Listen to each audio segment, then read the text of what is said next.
시청자 여러분 안녕하십니까? 지방자치 중심 소식을 전하고 더 나은 지방자치의 방향을 제시하는 지방자치 1번지입니다.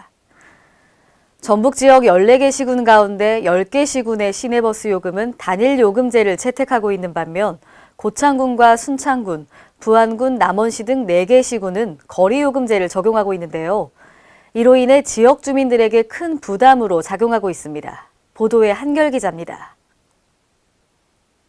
전북 남원시, 순창군, 부안군, 고창군의 시내버스 요금이 거리제로 책정되어 지역 주민들이 교통비 부담에 어려움을 호소하고 있습니다. 남원시와 순창군은 10km당 할증 요금이 적용되고 부안군은 9km, 고창군은 6km마다 요금이 증액됩니다. 남원시 산내면 달국마을 주민들의 경우 남원 시내까지 5,950원의 시내버스 요금을 내고 있습니다. 이 같은 금액은 남원시에서 전주시까지의 시외버스 요금 5,500원보다 높은 금액입니다.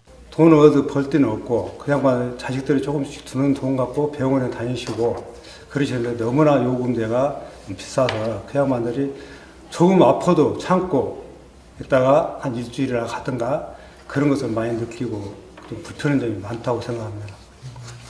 이와 관련하여 장명식 전북도 의원은 제341회 임시회 5분 발언에서 전북 4개 시군의 단일 요금제 전환을 요구했습니다. 주민들의 복리 증진과 생활 편익을 높여 농촌인구 감소를 막을 수 있습니다.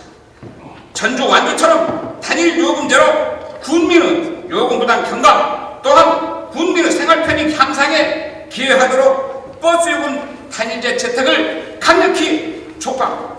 시골 어르신들이 교통비 부담 없이 언제든 병원에 가실 수 있기를 기대해 봅니다. KLN 한결입니다. 전북 도내의 폐건물들이 살아 숨쉬는 문화예술 공간으로 재탄생되어 시민들과 소통에 나섰습니다. 삼례문화예술촌은 90년 전까지 쌀을 보관했던 창고들이었지만 비주얼 미디어 아트 미술관, 디자인 뮤지엄, 목공소, 북아트센터 등으로 변신해 삼례문화예술촌으로 다시 태어났습니다. 또한 완주군 용진읍의 완주복합문화지구는 2011년까지 잠업시험장으로 사용된 공간이었지만 2015년 문화체육관광부와 지자체 공동투자로 폐산업시설을 문화재생사업공간으로 활용했습니다. 이곳에서는 문화예술 전반에 걸친 축제와 퍼포먼스, 레지던스, 도자, 목공 등 다양한 프로그램을 운영합니다. 아울러 팔복예술공간은 25년 전 카세트 테이프 공장이었던 소렉스 공장을 바꿔서 지난해 10월부터 전시공간으로 활용되고 있고 덕진문화파출소는 사용하지 않는 건물을 문화공간으로 활용하고 있습니다. 덕진문화파출소는 오는 4월부터 본격적인 프로그램을 진행해 문화예술교육과 범죄 피해자들의 예술치유, 주민자율 문화예술 활동을 지원합니다. 전북 전주시가 1억 원의 전통시장 특성화 사업비를 투자해 전통시장 이벤트 홍보 사업을 추진합니다. 전주를 찾은 관광객을 전통시장으로 끌어들여 시장 활성화를 꾀한다는 전략입니다. 김민화 기자가 보도합니다. 전북 전주시가 피파 U20 월드컵 개막식을 앞두고 관광객을 유치, 지역 전통시장과 연계시키는 두 마리 토끼몰이에 나섰습니다. 전주시는 이를 위해 피파 U20 월드컵 코리아 2017 개최에 맞춰 전통시장 이용 고객을 증가시키고 관광 명소로서의 입지를 확보하기 위해 전통시장 이벤트 홍보 사업을 추진키로 했습니다. 전주시는 피파 U20 월드컵 개최에 맞춰 월드컵 공식 협력 숙박업체인 라마다 호텔에 전통시장을 홍보하고 호텔 숙박 인구를 자연스럽게 시장으로 유입시킨다는 전략입니다. 시장의 그런 전체적인 연령대도 많이 이렇게 상승이 되는 부분이 있는 것 같고요. 그다음에 이게 아무래도 홍보가 많이 필요할 것 같다라는 생각이 들더라고요. 이제 1년 정도 이제 장사를 해보니까 그래서 전주시나 또 아니면 소상공인 이쪽에서 또 많이 지원을 해주시고 계시지만 앞으로도 더 그런 홍보 부분에 있어서는 더 활성화가 되었으면 좋겠습니다. 이를 위해 전주시는 오는 5월 신중앙시장과 남부시장에서 약 1억 원의 전통시장 특성화 사업비를 투자해 모두의 장터, 버스킹 등 이벤트 공연을 진행할 계획입니다. 주요 사업 내용으로는 상인회와 협력, 장터 조성거리를 확보하고 매회 버스킹 공연을 진행할 예정입니다. 또 청년 식당가인 청춘밀당과 연계해 장터에서 물품 구입 시 추가 혜택을 제공하고 미디어 보드 룰렛 경품 행사 이벤트를 진행해 다양한 놀이문화 공간을 조성할 계획입니다. 전주시는 세계 각국의 축구 관계자들이 시장을 방문할 수 있도록 호기심을 자극해 전통시장 활성화에 기여 누구나 한 번쯤 다시 방문하고 싶은 시장으로서의 이미지를 확고화시킬 수 있을 것으로 기대하고 있습니다. K랜 김민아입니다. 전북 남원시는 지난 24일 전통시장 안전점검 및 민관 합동 안전 캠페인을 실시했습니다.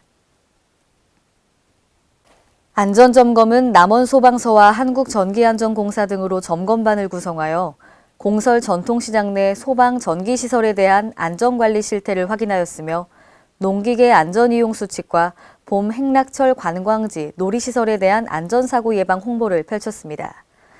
특히 상인들과 이용객들을 대상으로 국가안전 대진단기간 동안 시설물 안전관리 실태 전반에 대한 점검을 강조하고 안전신문고 앱을 활용한 재난 취약 요인 신고 활성화를 당부했습니다.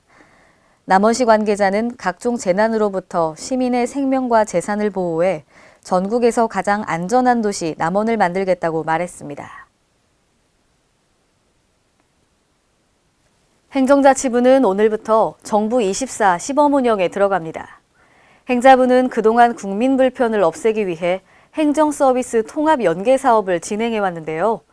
정부 24는 정부의 모든 서비스와 정책을 담은 정부 정책 포털 사이트로 정부 서비스와 민원 24, 정책 정보의 3가지 메뉴로 구성됩니다. 아울러 이용자 편의성 향상을 위한 다양한 기능도 제공합니다. 앞으로 행자부는 시범 운영을 통해 국민 이용 편의성과 만족도, 시스템 안전성 등을 점검하고 정식 서비스 준비에 만전을 기할 예정입니다. 완연한 봄 기운으로 산을 찾는 등산객이 늘어남에 따라 국민안전처가 산행 시 안전에 주의해 줄 것을 당부했습니다. 지난 23일 안전처 주간 안전사고 예보에 따르면 지난해 3월 탐방객은 274만 명으로 2월에 비해 20% 증가했는데요. 실제로 국립공원 중 탐방객이 가장 많은 북한산의 정상 기온은 평지보다 10도씨가량 낮고 바람이나 습도에 따라 체감 온도는 더욱 낮아지게 됩니다. 이에 따라 안전처는 봄철 산행 시에는 저체온증 예방을 위해 체온 유지에 주의해야 한다며 여러 겹의 옷을 겹쳐 입는 것이 좋다고 말했습니다. 이상으로 지방자치 1번지를 마칩니다. 시청해주신 여러분 고맙습니다.